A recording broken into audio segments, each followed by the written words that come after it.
ಎಲ್ರಿಗೂ ನಮಸ್ಕಾರ. ಇವತ್ತು ಇಷ್ಟು ದೊಡ್ಡ ಸಂಖ್ಯೆಯಲ್ಲಿ ತಾವೆಲ್ಲ ನೆರೆದಿರೋದು 2024ನೇ ಲೋಕಸಭಾ ಚುನಾವಣೆಗೆ ಒಂದು ಆನೆ ಬಲ ಬಂದಿದೆ ಅಂತ ನಾನು ಅನ್ನಿಸ್ತದೆ. ಯಾಕೆಂದರೆ ಇವತ್ತು ಇಲ್ಲಿ ವೇದಿಕೆ ಮೇಲೆ ಇರತಕ್ಕಂಥ ಈ ಲೋಕಸಭೆಯಲ್ಲಿ ಚುನಾವಣೆಯಲ್ಲಿ ಸ್ಪರ್ಧೆ ಮಾಡಿರ್ತಕ್ಕಂಥ ಎಲ್ಲ ಅಭ್ಯರ್ಥಿಗಳನ್ನು ತಾವು ಆಶೀರ್ವಾದ ಮಾಡಬೇಕು, ಅತಿ ಹೆಚ್ಚು ಬಹುಮತದಿಂದ ಗೆಲ್ಲಿಸಬೇಕು ಎನ್ನುವ ಮನವಿಯನ್ನು ಮಾಡ್ತಾ, ಈಗಾಗಲೇ ಇದು 2024ನೇ ಎಲೆಕ್ಷನ್ನು ಸನ್ಮಾನ್ಯ ನರೇಂದ್ರ ಮೋದಿಯವರ ನೇತೃತ್ವದಲ್ಲಿ ಹ್ಯಾಟ್ರಿಕ್ ಚುನಾವಣೆ ಆಗಿದೆ. ಈ ಹ್ಯಾಟ್ರಿಕ್ ಗೆಲುವಿಗೆ ತಾವೆಲ್ಲ ಸಾಕ್ಷಿ ಆಗಬೇಕು ಅಂದ್ಬಿಟ್ಟು ನಾನು ತಮ್ಮಲ್ಲಿ ಕಳಕಳಿಯ ಮನವಿಯನ್ನು ಮಾಡ್ತೇನೆ.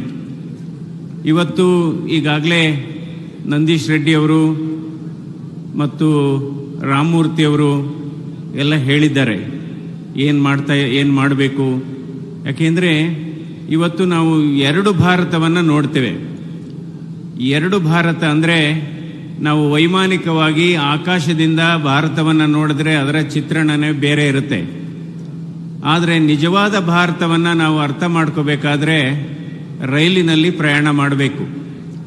ರೈಲಿನಲ್ಲಿ ಪ್ರಯಾಣ ಮಾಡಿದಂಥ ಸಂದರ್ಭದಲ್ಲಿ ಆ ರೈಲ್ವೆ ಹಳಿಯ ಎರಡೂ ಬದಿಯಲ್ಲಿ ಬಡತನವನ್ನು ನೋಡ್ತೇವೆ, ಹಾಗೂ ಶೌಚಾಲಯದ ಸಮಸ್ಯೆಗಳನ್ನು ನೋಡ್ತೇವೆ, ರೈತರ ಬವಣೆಯನ್ನು ನೋಡ್ತೇವೆ, ಕೂಲಿ ಕಾರ್ಮಿಕರ ಸಮಸ್ಯೆಯನ್ನು ನೋಡ್ತೇವೆ. ಹೀಗಾಗಿ ಯಾಕೆಂದರೆ ಇವತ್ತು ಕಳೆದ 10 ವರ್ಷದಲ್ಲಿ ನರೇಂದ್ರ ಮೋದಿಯವರ ಸರ್ಕಾರ ಈ ರೈಲಿನಲ್ಲಿ ಕಂಡ ಭಾರತದ ಸಮಸ್ಯೆಗಳಿಗೆ ಸ್ಪಂದನೆ ಮಾಡ್ತಾ ಇರೋದು ನಿಜವಾಗ್ಲೂ ಮೆಚ್ಚುವಂಥದ್ದು. ಯಾಕೆಂದರೆ ಈಗಾಗಲೇ ನೋಡ್ಬೋದು, ಇವತ್ತು ಸ್ವಚ್ಛ ಭಾರತ ಸ್ಕೀಮಲ್ಲಿ ಆಗ್ಬೋದು, ಅದರಲ್ಲಿ ಸುಮಾರು ಉಜ್ವಲ್ ಸ್ಕೀಮಲ್ಲಿ ಸುಮಾರು ನಮ್ಮ ದೇಶದಲ್ಲಿ ಸುಮಾರು 31 ಕೋಟಿ ಕುಟುಂಬಗಳಿಗೆ ಇವತ್ತು ಗ್ಯಾಸ್ ಕನೆಕ್ಷನ್ ಕೂಡ ಆಗಿದೆ. ಹಾಗಾಗಿ ಮತ್ತು ಕಿಸಾನ್ ಯೋಜನೆಯಲ್ಲಿ ನಮ್ಮ ದೇಶದಲ್ಲಿ ರೈತರಿಗೆ ಸುಮಾರು 40 ಕೋಟಿ ರೈತರಿಗೆ ಇದೆಲ್ಲ ಆಗಿದೆ.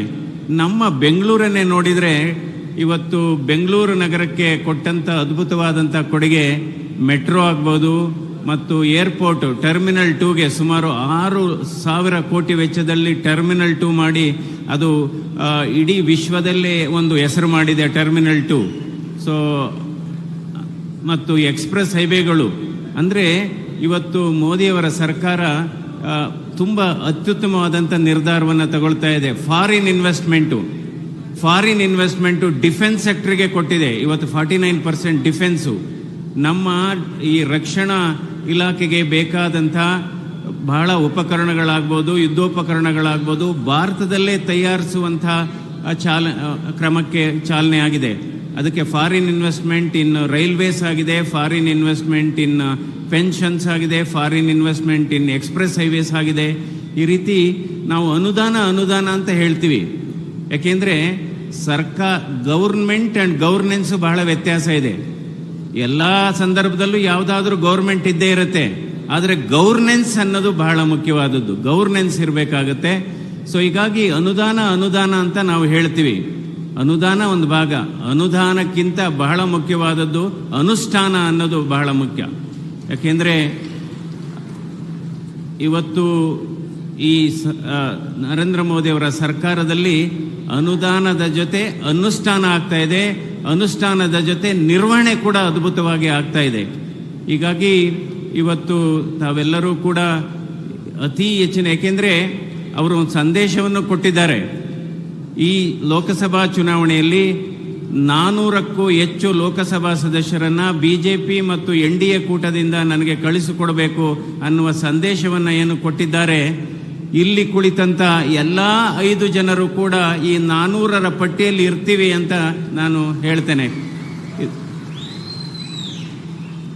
ಯಾಕೆಂದರೆ ಅಧಿಕಾರದ ಚುಕ್ಕಾಣಿ ಹಿಡಿಬೇಕಾದ್ರೆ ಒಂದು 3-4 ವಿಚಾರಗಳು ಬಹಳ ಮುಖ್ಯವಾದದ್ದು. ಒಂದು, ರಾಮನ ಹೃದಯ ಇರಬೇಕು ಅಂತೀವಿ, ಕೃಷ್ಣನ ಜಾಣ್ಮೆ ಇರಬೇಕು ಅಂತೀವಿ, ತಾಯಿಯ ಆಶೀರ್ವಾದ ಇರಬೇಕು, ಮತದಾರರ ಬೆಂಬಲ ಇರಬೇಕು. ಇದೆಲ್ಲ ನಿಮಗಿದೆ ಅಂತ ನಾನು ಹೇಳ್ತೇನೆ. ಇವತ್ತು ನಾನು ಬೆಂಗಳೂರು ಗ್ರಾಮೀಣ ಲೋಕಸಭಾ ಕ್ಷೇತ್ರದಿಂದ ಸ್ಪರ್ಧೆ ಮಾಡ್ತಾ ಇದ್ದೀನಿ. ಇದು ಬಹಳ ಪ್ರತಿಷ್ಠಿತ ಕ್ಷೇತ್ರ ಕೂಡ ಆಗಿದೆ.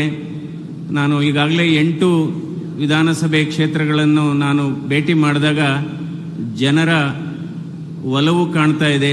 ಜನರು ಪ್ರೀತಿಯಿಂದ ಸ್ಪಂದಿಸ್ತಾ ಇದ್ದಾರೆ, ನಗುಮುಖದಿಂದ ಸ್ಪಂದಿಸ್ತಾ ಇದ್ದಾರೆ.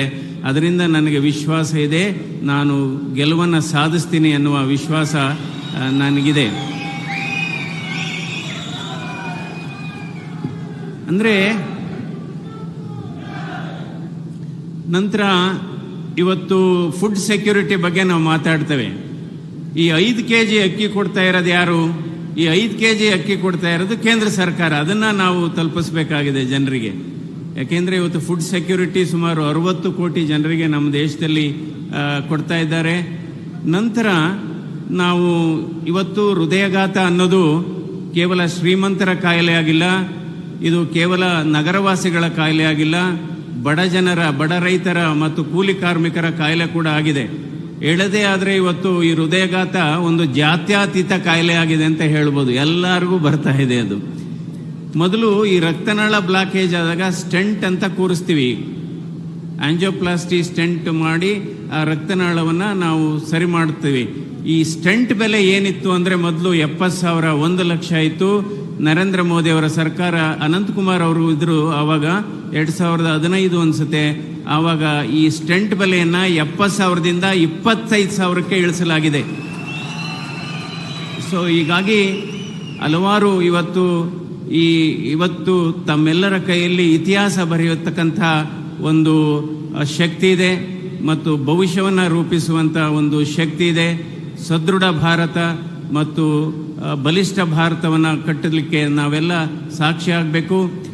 ಕೊನೆಯದಾಗಿ ಹೇಳೋದಾದರೆ ನಾವು ವೃತ್ತಿಯಲ್ಲಿ ನಂದೊಂದು ಘೋಷವಾಕ್ಯನೇ ನಾನು ಪಾಲನೆ ಮಾಡ್ಕೊಬಂದೀನಿ, ಚಿಕಿತ್ಸೆ ಮೊದಲು ಹಣ ಪಾವತಿ ನಂತರ ಅಂತ. ಆದರೆ ಈಗ ತಮ್ಮ ಮುಂದೆ ನಾನು ಕೇಳ್ತಾ ಇರೋದು ಏನಪ್ಪ ಅಂದರೆ ಮತ ಮೊದಲು ಸೇವೆ ನಿರಂತರ ಅಂತ. ಸೊ ನಾವು ಯಾವಾಗಲೂ ಟೀಕೆ ಮಾಡೋದು ಬೇಡ, ನಮ್ಮ ಸಾಧನೆಗಳನ್ನು ಹೇಳ್ಕೊಳ್ಳೋಣ. ಯಾಕೆಂದರೆ ಟೀಕೆಗಳು ಸಾಯುತ್ತವೆ, ಆದರೆ ಸಾಧನೆಗಳು ಜೀವಂತವಾಗಿ ಯಾವಾಗಲೂ ಇರ್ತವೆ.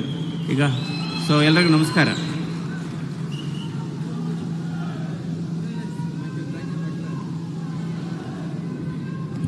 ತಮ್ಮ ನೇರ ನುಡಿಗಳನ್ನು ನುಡಿದಂಥ ಡಾಕ್ಟರ್